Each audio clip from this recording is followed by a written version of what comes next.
จะเรียบซัวปุ่มแม่บงปอนบาทថ្ងៃនេះយើងមកតាមដានព័ត៌មានថ្មីមួយទៀតទាក់ទងជាមួយនឹងបាទប្រធានបទសៀមវាភ្លេចខ្លួនថាអាមេរិកឲ្យម៉ាឡេស៊ីបាញ់ផ្កាយរណបពីលើអាកាសបាទចាំមើលសាច់រឿងទៅជាយ៉ាងណាបាទដែលកាលពីថ្មីនេះឃើញថាទាហានសៀមបានដើរជន់គ្រាប់បែកហើយដាច់ជើងមកចង្ហៀងហើយទម្លាក់កំហុសមកដាក់កម្ពុជាបាទគំនិតសៀមវាខូចណាពុកម៉ែបងប្អូនចូលសៀមនឹងបាទអញ្ចឹងយើងមកតាមដានព័ត៌មានលំអែតទាំងអស់គ្នាសៀមវាភ្លេចខ្លួនថាអាមេរិកឲ្យម៉ាឡេស៊ីបាញ់ផ្កាយរណបពីលើអាកាស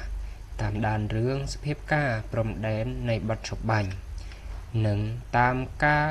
ពីក្លឹមមើលក្រុមអង្គការ AOT ផងដែរនិងរដ្ឋមន្ត្រីឆេងលីមកេងខាងបច្ចេកវិទ្យានិងវិទ្យាសាស្ត្រទទួលបន្ទុកលើការងារនេះផងដែរនេះជាសកម្មភាពទាហានសៀមនៅពេលជប់ជិះឡានមកដាក់គ្រាប់បែកបង្កាយខ្លួនឯងដោយយកលេសចោតបញ្ហាទម្លាក់កំហុសលើកម្ពុជាបាទពុកម៉ែបងប្អូនគឺទៅអាចោសៀមនឹង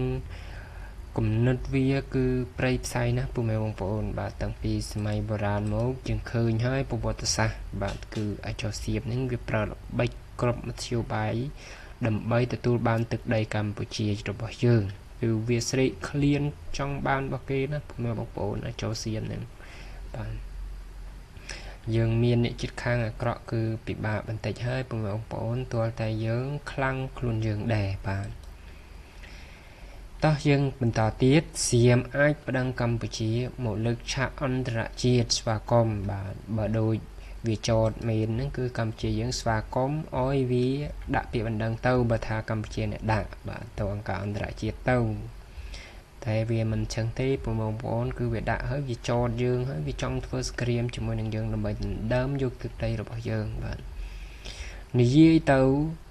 ទាហានខ្មែរ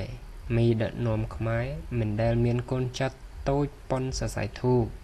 រឿងគំនិតស្មោកគ្រោកដោយពួកវាសោះបាទមានតែរួមគ្នាដោះមីនសម្អាត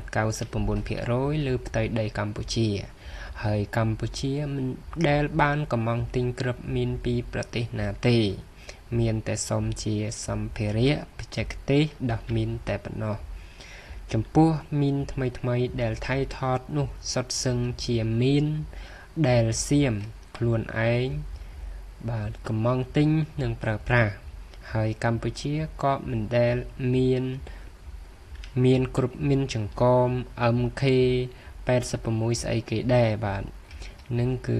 អ្វីៗគ្រប់យ៉ាងគឺសៀមជាអ្នកបង្កឡើងទាំងអស់បងប្អូនគឺវានៅអត់ស្ងៀមទេបាទគឺទោះបីមានកិច្ចព្រមព្រៀងពីអាមេរិកពីម៉ាឡេស៊ីយ៉ាងណាក៏ដោយក៏វានៅតែវាគិតថាវានឹងជាមហាអំណាចនៅអាស៊ីនៅទៅបាទដូច្នេះបងប្អូនអ្នកដែលនៅបន្តប្រើប្រាស់ផលិតផលភីសៀមសូមឈប់ទៅបាទជាពិសេសអ្នកដែលគាត់លក់ផលិតផលដូចខ្ញុំឃើញការ៉ាសាំងមួយចំនួននៅតែក៏ឃ្លឿន